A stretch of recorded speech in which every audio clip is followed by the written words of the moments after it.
Hello children, hope that you're safe and fine.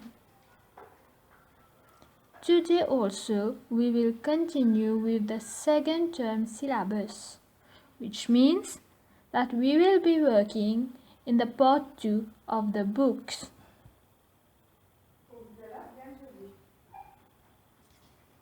The books can be found on the website of MAI. Alors, on va commencer avec les mathématiques. Donc aujourd'hui, on va toujours continuer avec le topic de 2D shape, two-dimensional shapes. Alors, aujourd'hui, on va faire quelques exercices par rapport à tout ce qu'on a fait cette semaine-ci sur le 2D shape. Alors, on va commencer avec exercice 1 à la page 28. Write true or false in the boxes. A rectangle has 4 equal sides. A triangle has 3 vertices. A circle has no vertices. A square has 4 equal sides. Alors ici, il faut dire si c'est vrai ou faux. Okay? So you will copy all the questions in your copybook and then you will answer them.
Alors, j'espère que c'est bon.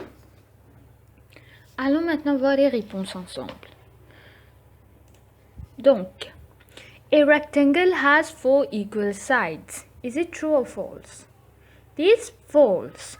A rectangle has 4 sides, but the sides are not equal. A triangle has 3 vertices. True. A circle has no vertices. True. A square has 4 equal sides. True. Vous allez maintenant faire exercice 2. What am I? Alors ici, on vous a donné quelques informations sur les 2D shapes qu'on a. Ici, il faut dire quel shape c'est. Alors, I have 4 equal sides, 4 right angles and 4 vertices. I am a. I have 3 sides and 3 vertices. I am a. I have no vertices and I am round. I am a. I have 4 sides, not all equal. My opposite sides are equal and parallel. I have 4 vertices and 4 right angles. I am a. Alors, vous allez copier toutes les questions dans vos cahiers. Ensuite, vous allez y répondre. These are the properties of the shapes that we have studied.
Alors, j'espère que c'est bon. Allons maintenant voir les réponses.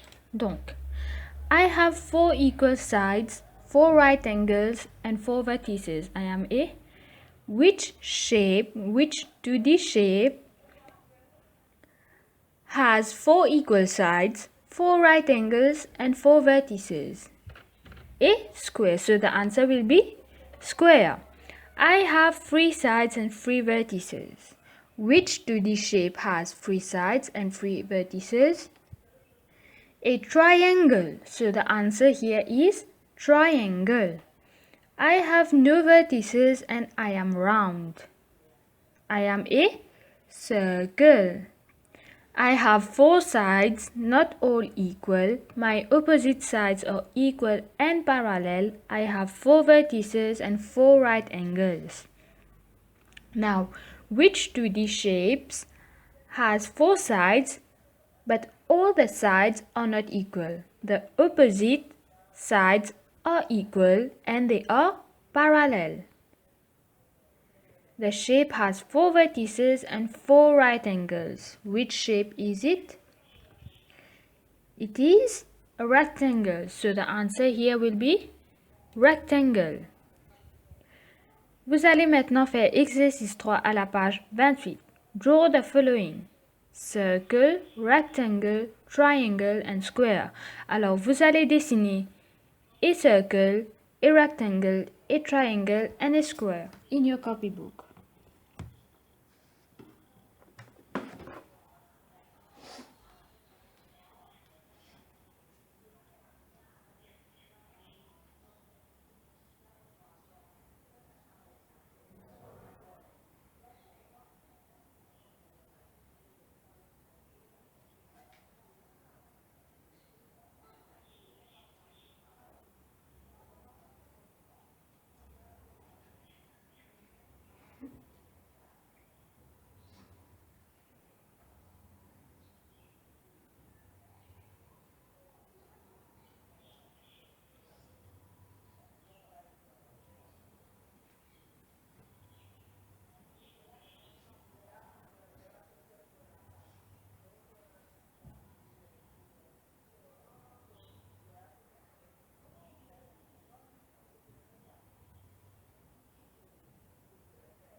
Alors, j'espère que c'est bon.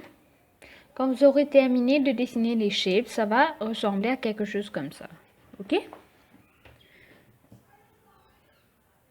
Alors, c'est tout pour les mathématiques aujourd'hui.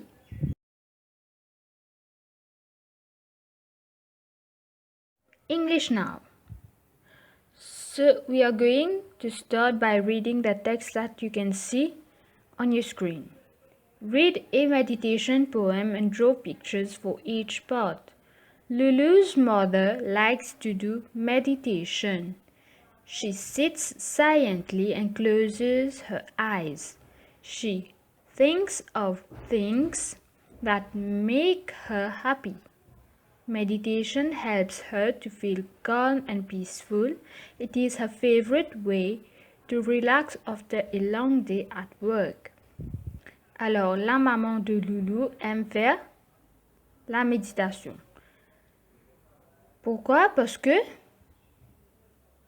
la méditation l'aide à se sentir calme et en paix. Alors, ici, vous allez dessiner des dessins pour chaque partie. Breathe in and out. I take a deep breath in through my nose and breathe out slowly through my mouth. Breathing in, I see myself as a flower. Breathing out, I feel light. Breathing in, I see myself as a mountain. Breathing out, I feel strong. Breathing in, I see myself as still water. Breathing out, I feel fresh. Breathing in, I see myself as a star in space. Breathing out, I feel free. Alors, vous allez dessiner tout cela dans l'espace que vous voyez ici, dans vos cahiers bien sûr. Pour le premier, vous allez dessiner la maman de Loulou qui est en train de inspirer et expirer. Ici, vous allez dessiner une fleur. Ensuite, pour la troisième, vous allez dessiner a mountain. Pour le quatrième, vous allez dessiner de l'eau. Still water, de l'eau stagnant, veut dire l'eau qui ne bouge pas. Breathing in, I see myself as a star in space. Alors, vous allez dessiner une étoile. Ça va être votre homework. On va maintenant faire activité 6. Match column A to column B. Alors, ici, vous avez une liste de mots. Tous ces mots-là veulent dire quelque chose. Alors, il faut faire correspondre ces mots-là à leur sens. Referee, usher, knitting, tranquil,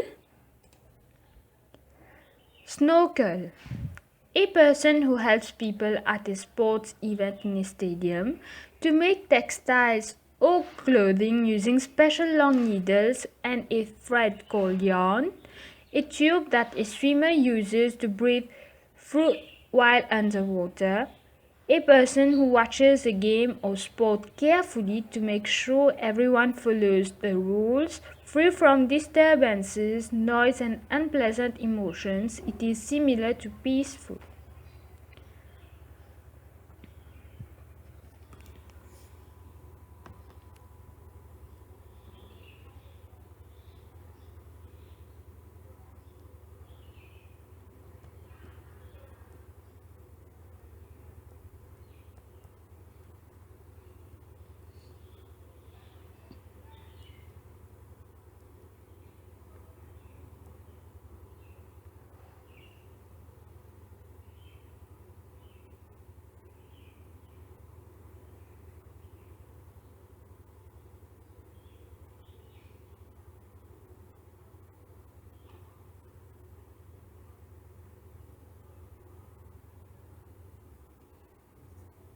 Allons maintenant voir les réponses ensemble.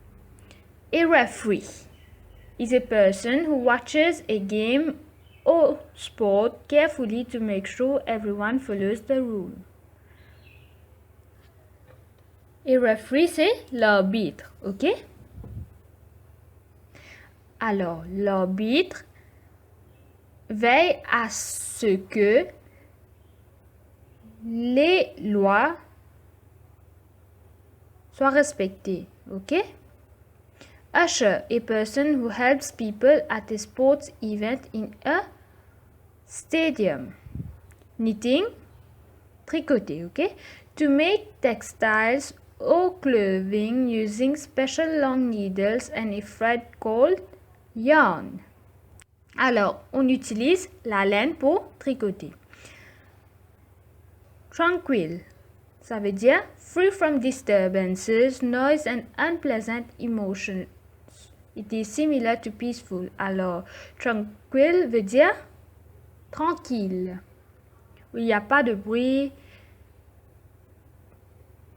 Snorkel, a tube that a swimmer uses to breathe through while underwater. Un tuba, ok? C'est un tube que les nageurs utilisent. Ça les aide à respirer sous l'eau. C'est bon? We will do the use of me.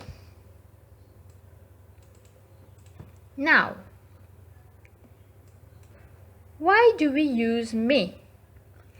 When we want to know something, we sometimes need permissions. It is important to ask permission in polite and respectful manner. By using me, we are politely asking permission to do something.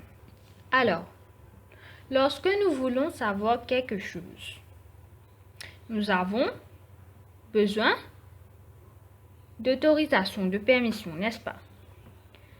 Alors, comment est-ce qu'on doit demander la permission à quelqu'un? On doit demander la permission de manière polie et respectueuse, n'est-ce pas?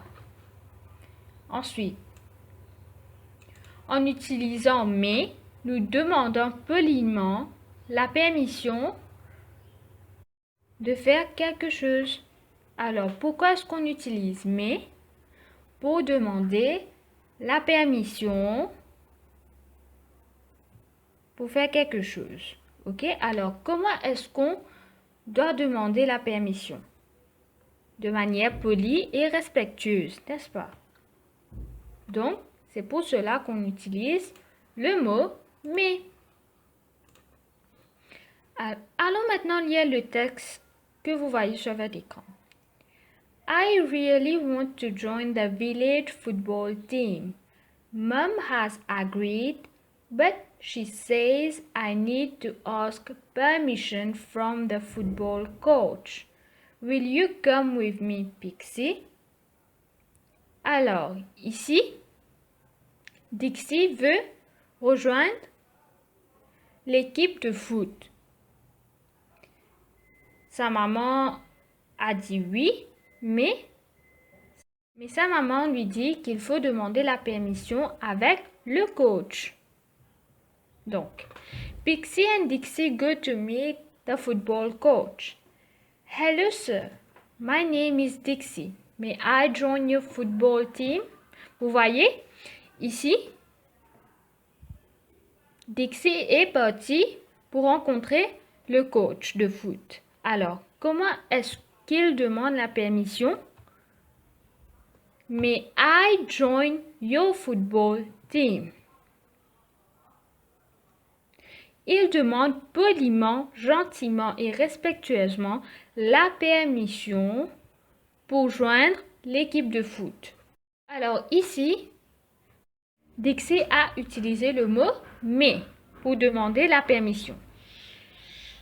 So the answer of the coach is, Dixie, of course you may. Let us now see some other examples. May I come in, sir? Here we are asking the permission to come in. Yes, you may. May I go home now? Yes, you may. Now, whenever you need to ask for the permission to go to the toilet, what do you say? Can I go to the toilet? You need to say, may I go to the toilet, please? Ok? C'est plus poli et respectueux. So, whenever you need to ask a permission, you need to use the word may. Alors, on va maintenant faire activité 7A. Write the sentences as permission questions using may. Read the sentences below. For each sentence, guess who you should ask permission from. Turn each sentence into a permission question. Practice saying it aloud, then write your answer on the dotted lines below. Alors, qu'est-ce qu'il faut faire ici? Vous avez des phrases, n'est-ce pas? You want to borrow your friend's ruler. Alors, vous voulez emprunter la règle de votre ami. C'est normal qu'il faut demander la permission avant d'emprunter quelque chose. Alors, ici, on doit demander la permission à qui? I ask permission from my friend. Alors, comment est-ce que je vais lui demander la permission? May I borrow your ruler?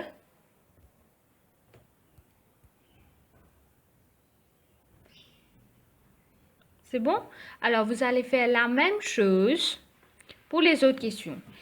Il faut dire à qui vous devez demander la permission avant de faire quelque chose et aussi comment est-ce que vous allez demander la permission. Bien sûr, en utilisant le mot « mais ». You want to go on a school trip to Kazela. I ask permission from. You want to join the local badminton club. I ask permission from. You want to go to the toilet during class. I ask permission from.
Alors, j'espère que c'est bon. Allons maintenant voir les réponses. Donc, you want to borrow your friend's ruler. From who do you need to ask the permission from? My friend, okay? May I borrow your ruler? You want to go on a school trip to Kazela. I ask permission from my parents. Now, how do you ask the permission? May I go on a school trip to Kazela? You want to join the local badminton club. I ask permission from the coach. May I join the badminton club? You want to go to the toilet during class. I ask permission from my teacher. May I go to the toilet? Alors, c'est tout pour l'anglais aujourd'hui. French now. Alors, pour le français, aujourd'hui, on va faire l'imparfait. On va faire l'imparfait des verbes du deuxième groupe. Alors, la dernière fois, on avait fait l'imparfait des verbes du premier groupe. Allons lire le texte.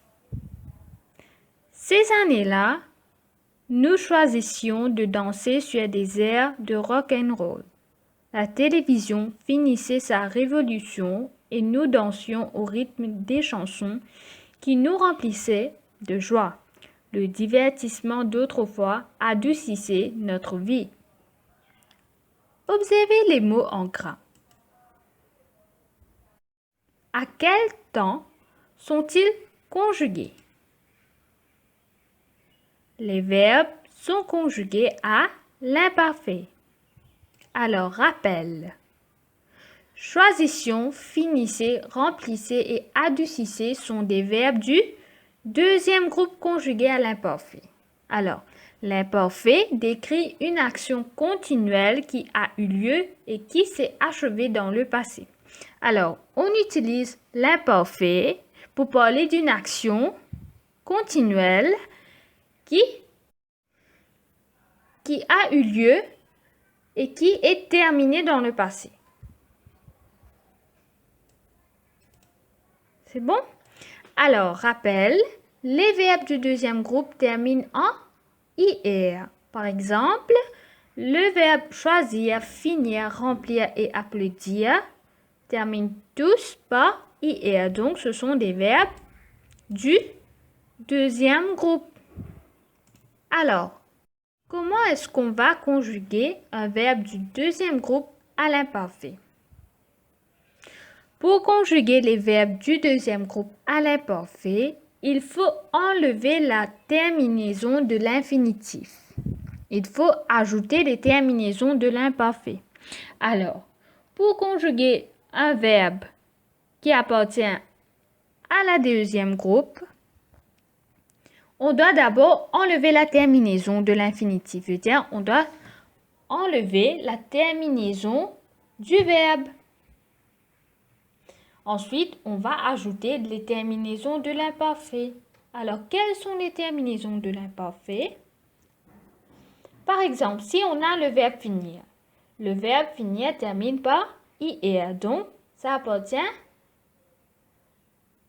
à la deuxième groupe. Donc, comme on avait dit, pour conjuguer un verbe du deuxième groupe à l'imparfait, on doit d'abord retirer la terminaison et ensuite ajouter les terminaisons de l'imparfait. Alors, ici, on va retirer le IR. Ensuite, on va ajouter les terminaisons de l'imparfait qui sont ISS, AIS, ISS, AIS, ISS, AIT, ISS, IONS, ISS, IEZ et ISS, AIENT. Donc, le verbe finir à l'imparfait va être conjugué de cette façon-ci. Je finissais, tu finissais, il finissait, elle finissait, on finissait, nous finissions, vous finissiez, il finissait et elle finissait. Alors, répétez après moi. Je finissais. Tu finissais. Il finissait. Elle finissait. On finissait. Nous finissions. Vous finissiez. Il finissait et elle finissait. Comme vous pouvez le voir ici, on a retiré la terminaison IR et ensuite on a ajouté ISS, AIS pour je, ISS, AIS pour tu, ISS, AIT pour il, elle et on, ISS, IONS pour nous, ISS, IEZ pour vous et ISS, AIENT pour il et elle. Donc, les terminaisons des verbes du deuxième groupe à l'imparfait sont ISS, AIS pour je, ISS, AIS pour tu, ISS, AIT pour il, elle et on, ISS, IONS pour nous, ISS, IEZ pour vous, ISS, AIENT pour il et elle.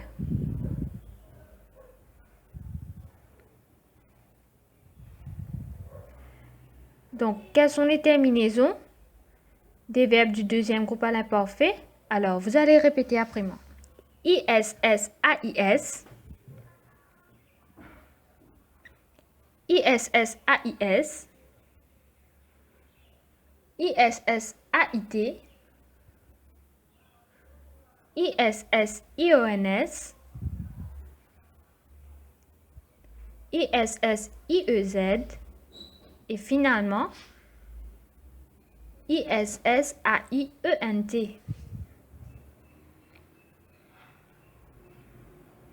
Allons maintenant voir comment se conjugue le verbe choisir à l'imparfait. Alors, le verbe choisir termine en IR, donc c'est un verbe du deuxième groupe. Alors, qu'est-ce qu'on avait dit? Comment est-ce qu'on conjugue les verbes du deuxième groupe à l'imparfait? On va d'abord retirer la terminaison qui est IR. Ensuite, on va ajouter les terminaisons de l'imparfait. Donc, je choisissais, tu choisissais, il choisissait, elle choisissait, on choisissait, nous choisissions, vous choisissiez, il choisissait et elle choisissait. Alors, comme vous pouvez le voir ici, on a retiré la terminaison IR pour ensuite ajouter les terminaisons de l'imparfait selon le pronom qui correspond. Donc, on a ajouté ISSAIS pour je, ISSAIS pour tu, ISSAIT pour il, elle et on, ISSIONS pour nous, ISSIEZ pour vous, ISSAIENT pour ILS et ELLES. Alors, il faut apprendre les terminaisons des verbes du deuxième groupe à l'imparfait par cœur. Alors, petit rappel. Les verbes du premier groupe, qui veut dire les verbes qui terminent en ER, les terminaisons des verbes du premier groupe à l'imparfait sont AIS, AIS, AIT, IONS, IEZ et AIENT. Comment se conjuguent les verbes du premier groupe à l'imparfait? On va retirer la terminaison ER. Ensuite, on va ajouter AIS, AIS, AIT, IONS, IEZ et AIENT. Il faut se rappeler des terminaisons des verbes du premier groupe, du deuxième groupe à l'imparfait par cœur. Alors, comme homework, vous allez faire page 55, exercice 3. Je conjugue les verbes à l'imparfait. Alors, ici, vous avez une liste de verbes qui terminent par IR. Donc, tous ces verbes sont des verbes qui appartiennent au deuxième groupe. Donc, il faut les conjuguer selon le pronom. Alors, vous allez maintenant faire page 54, exercice 4. J'écris le verbe à l'imparfait. Alors ici, il faut conjuguer les verbes à l'imparfait. Autrefois, Jean, ses chanteurs préférés à la télévision, applaudir. Le disque jockey, la cadence, ralentir. La Havane, le Sega typique, enrichir. Les concerts, les personnes, le samedi soir, divertir. Michael, de joie, ses parents, lorsqu'il montait sur scène, remplir. La musique, toutes les cultures. Unir. Alors, vous allez copier toutes les questions dans vos cahiers. Ensuite, vous allez conjuguer les verbes à la bonne personne.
Allons maintenant voir les réponses ensemble.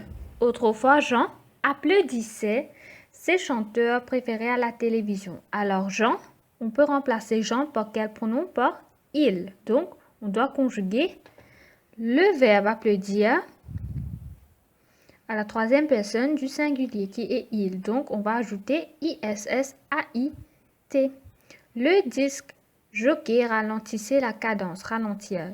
Disque jockey, ça veut dire quoi? Le DJ. Ok? Donc, on peut remplacer le disque jockey par quel pronom? Par il. Donc, on doit conjuguer le verbe à la troisième personne du singulier. Donc, ralentissez. La ravane enrichissait le cigare typique. On peut remplacer la ravane par elle. Donc, on va conjuguer le verbe à la troisième personne du singulier.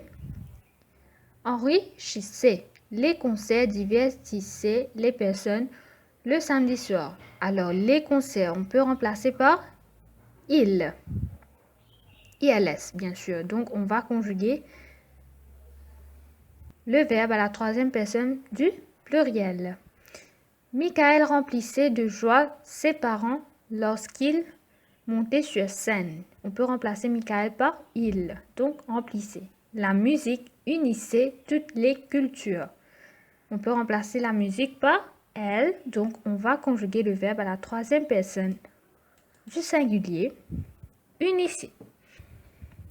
Alors, vous allez maintenant faire exercice 5 à la page 57. J'écris les phrases à l'imparfait. Nous réfléchissons à la chanson pour le concert. Nous réfléchissions à la chanson pour le concert.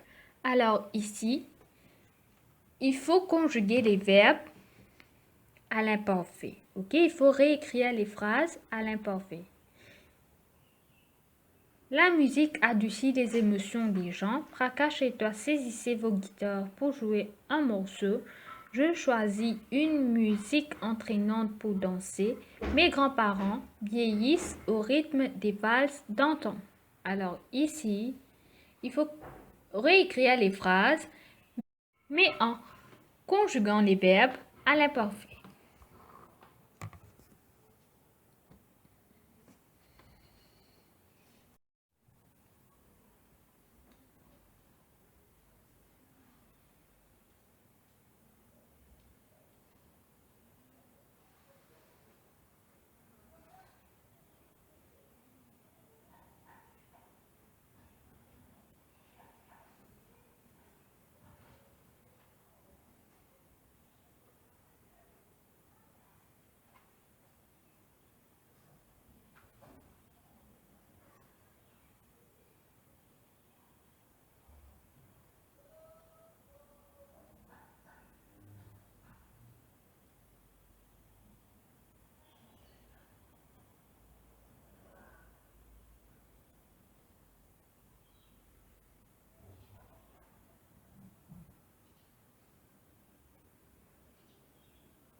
Alors, j'espère que c'est bon. Allons maintenant voir les réponses. Donc, la musique adoucit les émotions des gens. La musique adoucissait les émotions des gens. Fracas chez toi, saisissez vos guitares pour jouer un morceau. Fracas chez toi, saisissiez vos guitares pour jouer un morceau. Je choisis une musique entraînante pour danser. Je choisissais une musique entraînante pour danser. Mes grands-parents vieillissent au rythme des valses d'antan. Mes grands-parents vieillissaient au rythme des valses d'antan. Alors ici, on a conjuguer tous les verbes à l'imparfait. Alors, c'est tout pour le français aujourd'hui. Je vais vous recommander d'aller reviser tout ce qu'on a fait cette semaine-ci et aussi d'aller reviser tous les verbes qui se trouvent à l'arrière de votre livre de français. Ok, vous allez regarder l'imparfait des verbes du deuxième groupe. Alors, c'est tout pour le français aujourd'hui. Science now. So today, we are going to talk about energy obtained from the sun, l'énergie qu'on obtient du soleil. Now, the sun is the most important source of energy. The energy obtained from the sun is very useful. It is obtained abundantly and freely. Alors, le soleil est la source la plus importante d'énergie. L'énergie qu'on obtient du soleil est très utile. Alors l'énergie qu'on obtient du soleil est abondante et gratuite, n'est-ce pas? Abondant veut dire qu'il est en très grande quantité. State two ways in which the energy obtained from the sun is useful to us. Now, comment est-ce que l'énergie qu'on obtient du soleil nous est utile? To dry clothes for warming of water. Alors, on utilise l'énergie qui provient du soleil pour faire sécher nos vêtements et aussi pour réchauffer l'eau. We obtain two forms of energy from the sun, light energy and heat energy. Alors, on obtient deux formes d'énergie du soleil. Light energy and heat energy.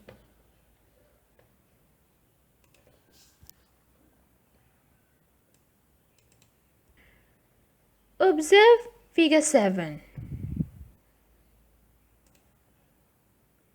Now, state three ways in which the energy obtained from the sun is being used. Alors, ici, il faut dire trois façons dont on utilise l'énergie du soleil ici, dans l'image. Solar water heaters are used for warming water. Solar panels are used for the production of electricity and for drying clothes. Alors, sur l'image, on est en train d'utiliser. Alors, sur l'image, on peut voir qu'il y a des solar water heaters, des chauffe-eau solaires. Alors, à quoi servent ces chauffe-eau solaires? Donc, on utilise les chauffe-eau solaires pour réchauffer l'eau, n'est-ce pas? Alors, on peut voir qu'il y a des panneaux solaires aussi sur l'image. Donc, on utilise les panneaux solaires pour la production de l'électricité. Alors, ici, l'énergie solaire est utilisée pour sécher les vêtements. Alors, trois façons dont on utilise l'énergie solaire dans cette image sont par les chauffe-eau solaires. On utilise les chauffe-eau solaires pour réchauffer l'eau. On utilise les panneaux solaires pour produire de l'électricité et aussi, ici, on utilise l'énergie solaire pour faire sécher les vêtements. The solar water heater uses energy obtained from the sun. What is its function? Alors, quelle est la fonction des chauffe-eau solaires? La fonction des chauffe-eau solaires sont produire de l'eau chaude pour faire des travaux domestiques. to produce warm water for domestic purposes. Now, what do the solar panels do? Les panels solaires font quoi? Donc, les panneaux solaires sont utilisés pour produire l'électricité. Solar panels are used for the production of electricity. Now, write down one advantage of using energy from the sun. Quel est l'avantage d'utiliser l'énergie qui provient du soleil? Energy from the sun is obtained freely. On obtient l'énergie gratuitement. OK? Alors, never look directly at the sun. Light from the sun is very bright and it can seriously damage your eyes. You should not look at the sun even through binoculars, sunglasses or telescopes. Alors, on ne doit jamais regarder le soleil directement. La lumière du soleil est très brillante, n'est-ce pas? Et cela peut endommager nos yeux. C'est pour cela qu'on ne doit pas regarder le soleil même avec des jumelles, même avec des lunettes de soleil ou même avec des télescopes. Alors, est-ce que vous saviez que the sun is 150 million kilometers away from the earth? This is a very long distance, yet we get its light and heat energy. Alors, le soleil se trouve à 150 millions de kilomètres de la Terre. C'est vraiment très long. Even animals dry themselves in sunlight. In figure 8, you can see deer enjoying the warmth of sunlight. Alors, même les animaux se sèchent au soleil. Comme vous pouvez le voir sur l'image ici, il y a des cerfs qui sont en train de se sécher au soleil. Alors, qu'est-ce qu'on a appris aujourd'hui? Energy obtained from the sun is free and abundant. Alors, l'énergie qu'on obtient du soleil est gratuite et abondant. Abondant veut dire en grande quantité. On obtient l'énergie du soleil en très grande quantité. Et c'est gratuit. We obtain two forms of energy from the sun. Alors, on obtient deux formes d'énergie du soleil, light energy and heat energy. N'est-ce pas? Alors, uses of energy obtained from the sun. What are the uses of energy which we obtain from sun? To dry our clothes for warming of water. Alors, on utilise l'énergie du soleil pour faire sécher les vêtements ou pour réchauffer l'eau. Solar water heaters are used for warming water. Comme vous pouvez le voir sur l'image, c'est un exemple de chauffe-eau solaire. Solar water heaters. Alors, pourquoi est-ce qu'on utilise les chauffe-eau solaires? Les solar water heaters. Pour faire chauffer l'eau. OK? Solar panels are used for the production of electricity. Comme vous pouvez voir sur l'image, c'est un exemple de solar panels, les panneaux solaires. Alors, pourquoi est-ce qu'on utilise les panneaux solaires? Pour produire de l'électricité. C'est bon? Alors, il faut apprendre tout cela par cœur. Les avantages d'utiliser l'énergie solaire, the uses of solar energy, the energy obtained from sun. Alors, c'est tout pour la science aujourd'hui. Je vais vous recommander d'aller bien réviser tout ce qu'on a fait pendant cette semaine-ci et les semaines précédentes. J'espère que vous faites vos devoirs. Prenez bien soin de vous et de votre famille. Je vous souhaite de passer une très bonne journée